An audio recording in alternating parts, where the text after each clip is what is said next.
I find it very hard to believe that people are going to ignore the technology, the price points, all of this kind of stuff, the performance that the Chinese vehicles are clearly demonstrating. The point is, you know, if you're starting at 1.5, you need another 1.5 or 2.5 million tons a year to come in. As an example, Bonnie Claire is 60,000 tons a year.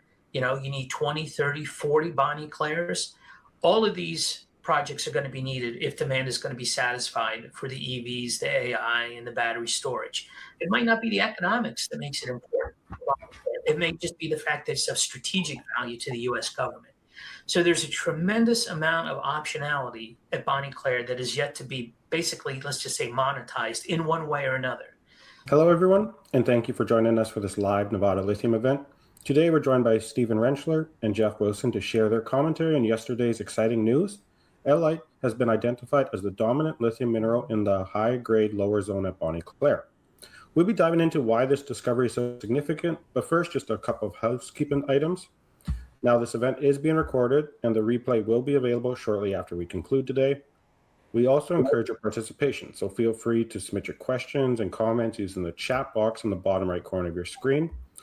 So with that out of the way, let's get into it. Steve, can you share your thoughts on the news? The 19,815 ppm lithium result from the clay fraction is significantly higher than the 6,000 bulk rock assay it came from.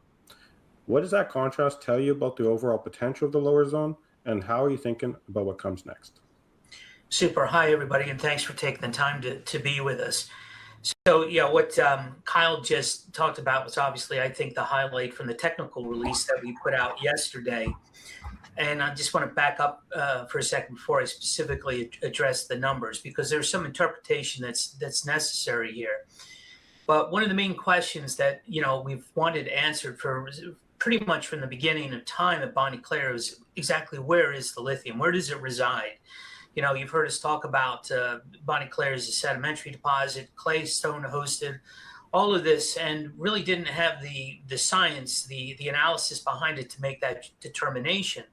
But through the work that we commissioned with the University of Naples, we finally basically come up with the answer, which I think has got some really very forward-looking positive impacts as to how we can address exploration and the potential to upgrade, you know, our resource, our lithium resource at Bonnie Claire going forward. And of course, any increase in grade that you get essentially drops to the bottom line, all else being equal.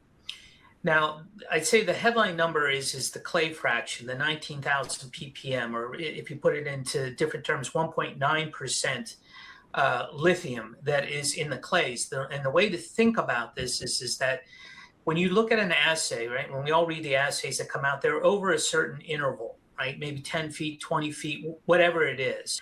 But within that interval, not every part of that interval contains the type of material that contains, in our case, the lithium that we want.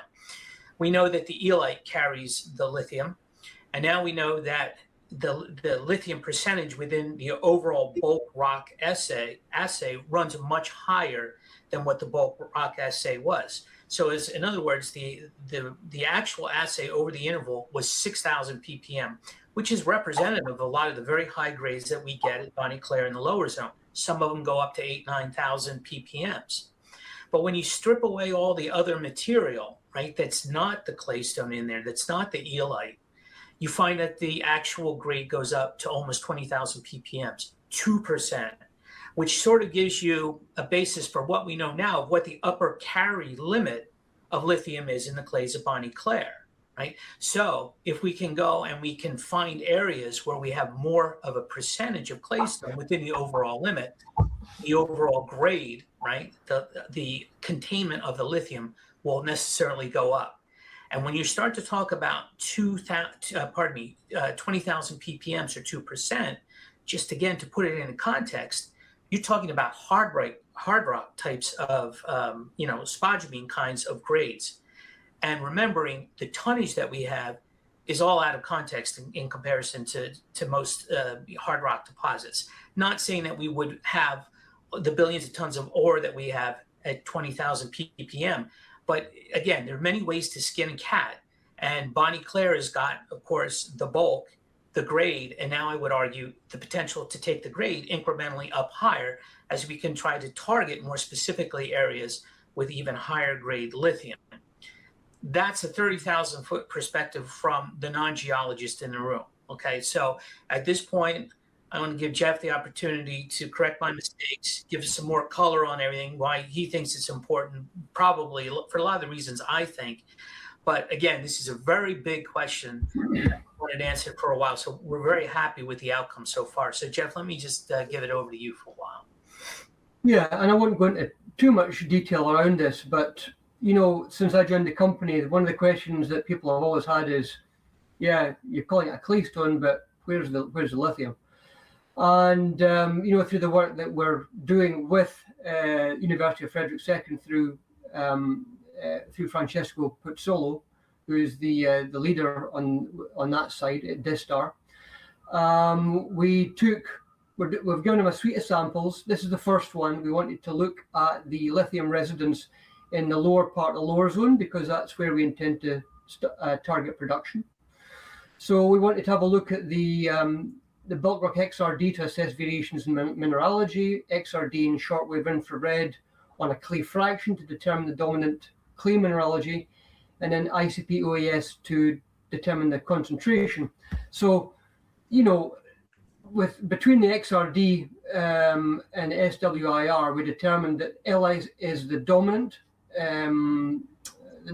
clay mineral within the high-grade rock, the high-grade samples at Bonnie Claire. And this is predicted by the lithium, magnesium, aluminium ratios within our existing drill database, supplemented by this work by Distar. I think it's very important because we are perhaps one of only two deposits of this type where Illite has been determined, us and Thacker Pass. And in Thacker Pass, it's a relatively narrow band. In our case, we have potentially a much larger volume of Illite material. And it's the first example of its type outside of a caldera system. Thacker, they're saying the Illite is the result of a resurgent caldera. In our case, I don't think we have that. We've still to try and work out why we have the Illite, but I think we've established pretty convincingly that it is there, and it is the dominant clay mineral within in the lower part of the lower zone. And to your point, again, a distinction between, say, Thacker and what we have is the size, the vertical size of the intercepts that we have, where we've got hundreds of meters of clay stones. Again, broken up, it's not 100% over the interval. But the point is, again, knowing now sort of what I call it the saturation level of the clay, what it can handle up around 2%, 19,000 ppm. It tells us if we can target the areas of increased clay stones, we're going to get more lithium to throw through the system. So that is just one of the natural attributes that Bonnie Claire has over the other systems. Yes, we are at depth. We're not going to be an open pit. But instead of talking about tens of meters or something, or 100 feet or 150 feet, we're talking about, again, a vertical extent of, every bit of 1,500 feet. So there's a lot to play with. Plus, our guys don't think that we found, the deepest part of the basin where we would expect to find even more of the clay stones.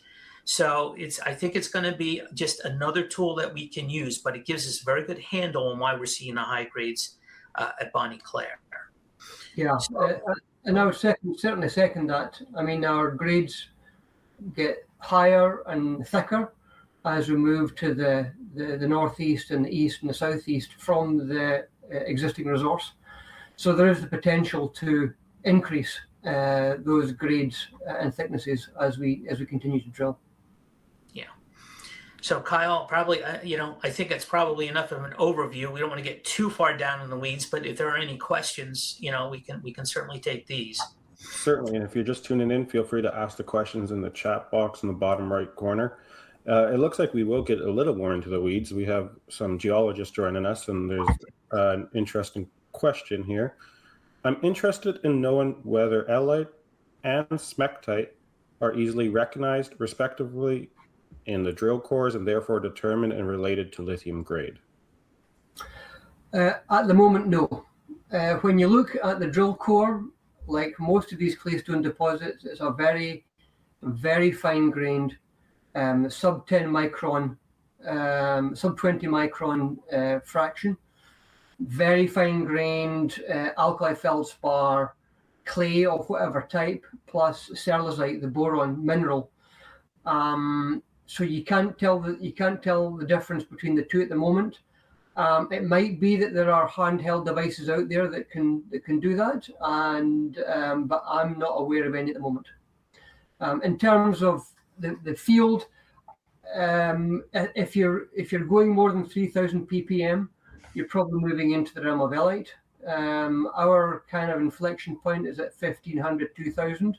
So if the work continues to reinforce the point from this press release, if we're seeing rocks that are 2,000 ppm plus, chances are they're Illite. But we can't tell. I can't tell that in the field. Great, thank you. I would like to learn more or hear more about the TRLs, the technology readiness levels of various aspects of this project. Does this announcement being discussed today change the TRL in any way?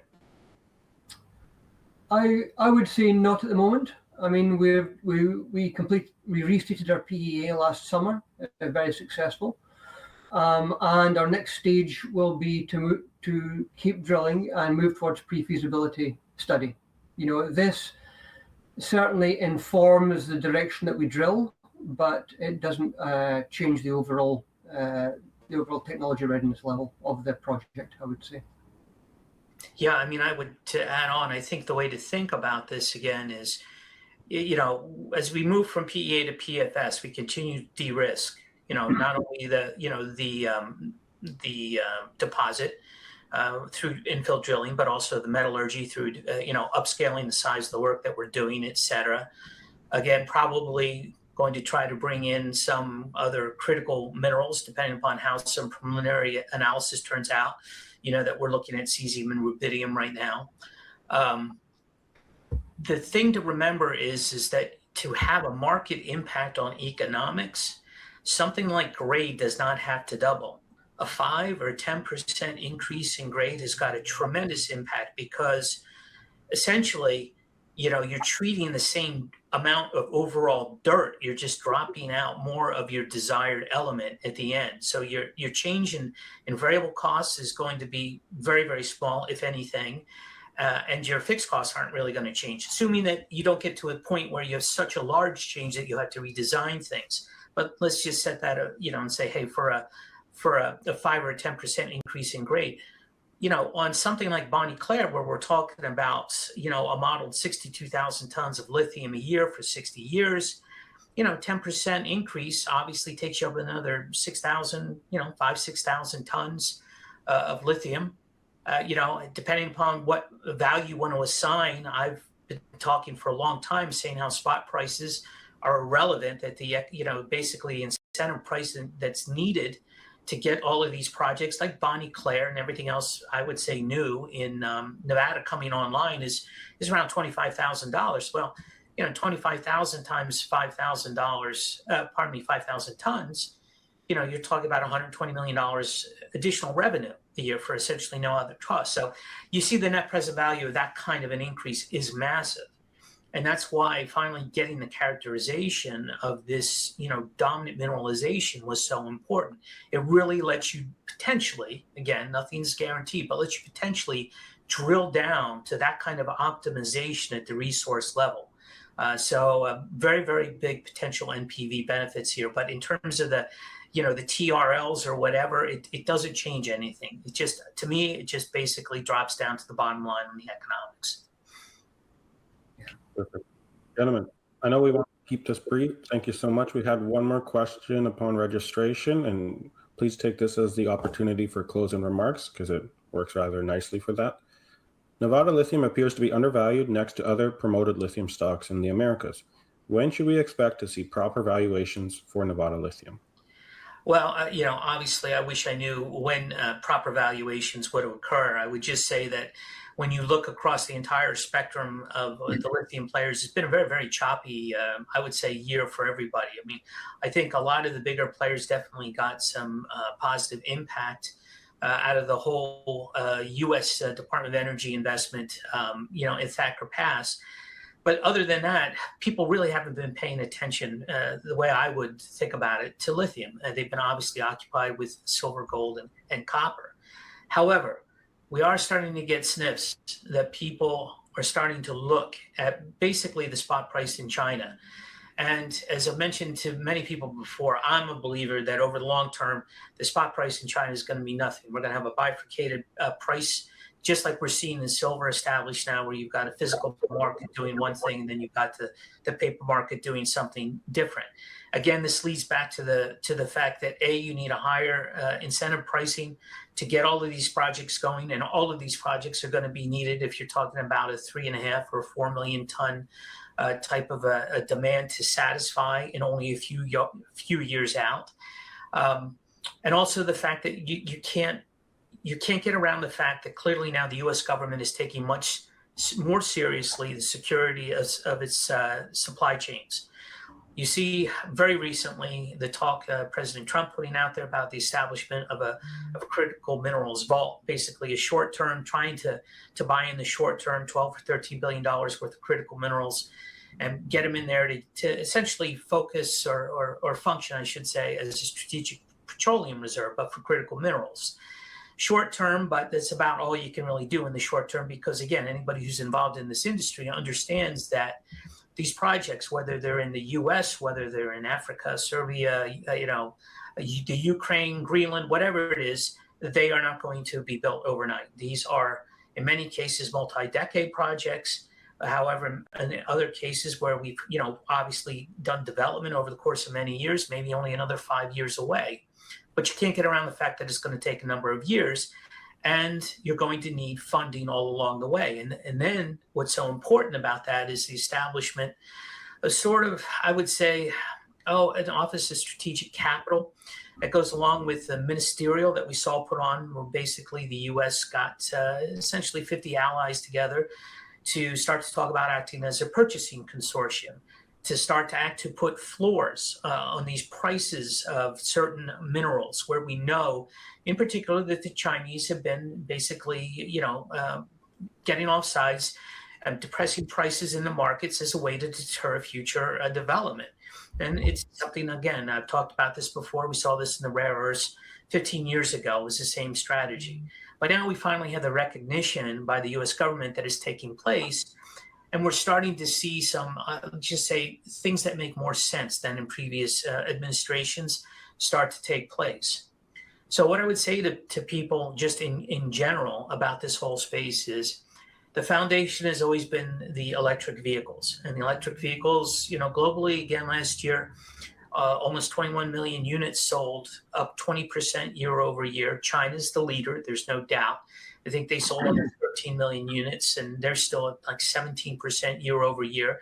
And remember, the base is getting bigger, so it gets harder to maintain that. But those are high double-digit growth numbers. By the same token, the U.S. remains the second largest auto market and is untapped by the Chinese. I believe that we're going to have, basically Chinese JVs come in, and we're going to see what we saw basically reversed in previous years, where these EVs will be built in the U.S. Soil, because we know that the U.S. OEMs do not have the same technology. But that, in my opinion, is going to come and is going to unleash the Chinese EVs and into the U.S. markets. And we've already seen basically a crack in the dam in Canada, where the Prime Minister has made a deal. I think it's for 50,000 EVs in introductory import level to come in. And I find it very hard to believe that people are going to ignore the technology, the price points, all of this kind of stuff, the performance that the Chinese vehicles are clearly demonstrating. So that remains the backbone. And then you still have the rollout of the energy storage. They call it the battery energy storage systems, typically hooked up, of course, to the alternative energies, the wind, the solar, all of this kind of stuff. And that has been going very, very quickly.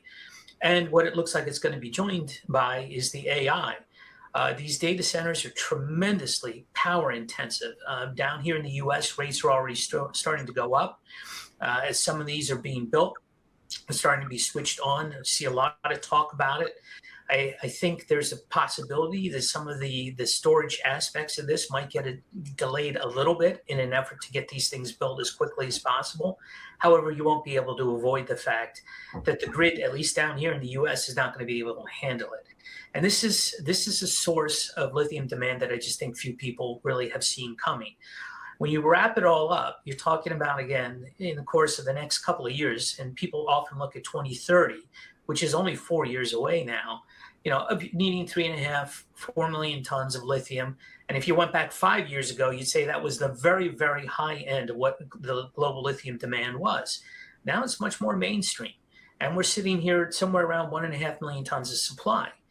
You're starting to have to get significant increases in percentage of supply off a much higher basis than you did only 4 years ago. The point is, if you're starting at 1.5, you need another 1.5 or 2.5 million tons a year to come in. As an example, Bonnie Claire is 60,000 tons a year. You need 20, 30, 40 Bonnie Claires. All of these projects are going to be needed if demand is going to be satisfied for the EVs, the AI, and the battery storage. That's just the reality. And I think we're already seeing the price start to respond to that. Now, in the case, to wrap up finally for Bonnie Claire, remember, it's more than just a lithium story, right? We already have the second largest lithium resource out there after Thacker. Could we make it bigger? Sure. Would we necessarily do it? I don't know at this point in time. We already have a 61-year mine life. The PEA has tremendous economics at $24,000 ton lithium, which I think is necessary as an incentive price to get not just us, but basically everybody else in Nevada going. Not only do we have the lithium, we have boron as a byproduct, turn it into boric acid, over 120,000 tons a year. That knocks down our operating costs by $2,000 a ton. It takes us starting to get close to tier one, not quite, but for a clay project, that's pretty good. Then on top of that, we've got the critical minerals that are coming, the other critical minerals, because remember, lithium and boron are critical minerals. So the cesium, the rubidium, we announced that a while ago. We're doing the work. Hopefully in a couple of weeks, we'll have some analysis that we can talk about to give us a better handle on recoveries. But remember, we already saw cesium and rubidium in our pregnant leach solution. And if you're not familiar with it, remember at Bonnie Claire, we're going to take all this dirt, we're going to throw a bunch of sulfuric acid at it, and that gives you a pregnant leach solution. That's where the lithium and the boron is. Then we're going to do different things to it to recover. But the point is the cesium and the rubidium are there. So we think that gives us a leg up into actually being able to get recovery all the way at the end of the system. So cesium, rubidium are the starting point. And then, we're going to look at the rare earths. Everybody is, obviously that's the focus of everybody's attention. Would we ever be a primary rare earth producer? No, we wouldn't. But the reality is, at Bonnie Claire, we're talking about taking almost 3 million tons of dirt out of the ground every year. So even if you have a very low concentration of something in there, right? We're talking about lithium concentrations of over 4,000 ppm in general going through to give us 60,000 tons at an 85% recovery level. But even if we have only a couple hundred ppm, okay, of rare earths or something like that, and we get a decent recovery number, it might not be the economics that makes it important. It may just be the fact that it's of strategic value to the U.S. government. So there's a tremendous amount of optionality at Bonnie Claire that is yet to be basically, let's just say, monetized in one way or another. So the team is putting together the technical work program to go forward.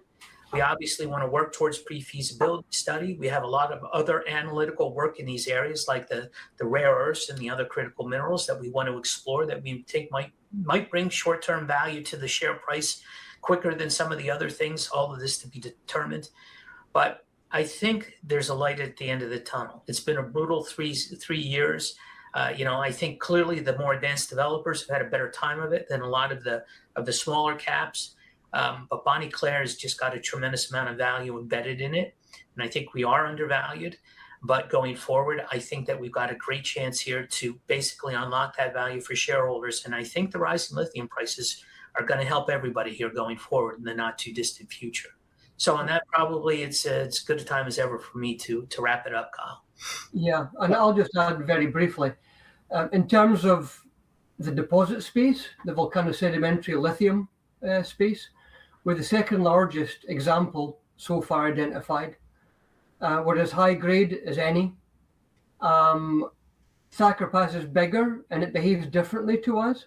But I think in time, Thacker and Bonnie Claire will be comparable in terms of the understanding within the volcanosedimentary lithium boron space. And I think it's just a matter of time before the market recognizes that. Gentlemen, I'd love to end on that note, but people join us live instead of watching the replay because they want to ask questions. And there have been a couple of questions since we've been talking here. Clifford joined late, but we haven't addressed this. He's just wondering, is there a potential delay in the PFS? Well, I don't want to say there's a potential delay in the PFS because it all depends on how quickly you get the financing. Right now, the main steps that we're doing right now is still evaluating what we learned out of the PEA. Remember, the PEA only came out last August. And frankly, the critical minerals have been a very big thing that we didn't know about in the PEA at that point in time. So I think the way to look at it is when we start, first of all, we also have to declare or I should say determine who the author of the PFS is going to be. And frankly, we're in the process of figuring that out right now. I think that the PFS is going to be on the order of 16 to 18 months to finish. This is sort of my just swag at that point in time. I don't think it's from right now. I wish I could say that we were starting right now, but I think we'll have a much better handle in a couple of months of how quickly we're actually going to be starting work that's going to be addressable in the PFS. So I don't want to say it's delayed. I wish I could have said that we could have started right after PEA, but we never believed that we would be able to. But we're getting close to digesting the last of what we need to before we would say, okay, yeah, we're going to start progressing with work that's going to be incorporated into the PFS. We're getting close. And then another question from Jurgen here. Nevada Lithium has relatively low trading volume. What is being done to increase interest by the market? Well, obviously, the work has been of primary importance. But as we determine now what the technical work program is and our overall needs are, we understand that marketing is clearly going to be something that is going to have to be addressed more. I will tell you that I think that there are things that we are looking at right now, still in the technical aspects sides of things, that I think are going to give the market more, not ease, but more of an understanding what's going on here. The borehole mining specifically has been something that we talked about many times about the fact, well, lithium producers don't use it. Well, essentially nobody uses it other than Cameco and some other, mineral sands, nothing on the scale that we're talking about. But we have commissioned basically an independent audit, for lack of a better word, of this system, of the mining system, to see about, how it stacks up in terms of not only by itself in terms of what was put out at the PEA, but also in terms of other potential mining scenarios, possible alternatives. And I think that when this report comes out, which I would expect again over the course of the next couple of weeks, a month or whatever, that's going to give the market a lot more certainty around the mining method, which I believe is frankly probably, I don't want to say the overhang, but the biggest question mark about what we have. The other thing that I would just say is what's very difficult when you're small, which we are, is just the way that the industry works in terms of, say, research coverage. Paying for research coverage is one thing. Banks would pick you up over time because of investment bank business, but we're still really not big enough for the institutions generally to get involved with us. So the issue is, how do we tell the story, in the best way? How do we basically find people who can not only tell the story in a good way, but also people who believe in lithium? Because what you find is in so many of these commodities, not just to pick on lithium, it's very hard to find people who stick their necks out and say, hey, I believe in the fundamentals. I believe that over the next 5 years, this is going to happen in lithium. This is not how things work anymore. It's very much a short-term thing. We all understand it. People are driven by quarterly earnings, short-term prognostications. In the old days, it used to be you would have people taking that fundamental stance, right? It's sort of like Robert Freeland and copper. Copper has to go much higher. The equity price, the copper price has got to be much higher to incentivize new production, on and on, that whole argument. You don't find many people who do this anymore. So it's very, from my perspective, finding those people who are able to write the stories and tell the stories with that framework is very important. Because again, at spot prices of $8,000 or $9,000 lithium, none of this is going to work, frankly, including Bonnie Claire. So it's a long-winded way of saying it's not a simple thing to just say we're going to turn the marketing on. We need to find the right marketing. We're working on that right now. Getting that PEA done last year was monumental. I can't stress enough to people, you have to sort of go back and look at it in the context of all the other Nevada PEAs, PFSs, things like that. And when you see how Bonnie Claire stacks up already, right, just based on this not being optimized or anything like that, no critical minerals, no boric acid price increases, which have taken place since then. And you see that we're in the 32% IRR kind of a thing, NPV of almost $7 billion.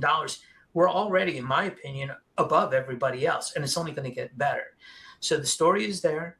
We got to find a way to tell the story better based upon the finances that we have. Plus, what we want to do is continue to advance the technical work, because again, PFS is the most critical point. That again is where the off-takers get very serious about what's going on. But make no mistake, it is a different environment than it was 4 years ago when lithium was $80,000.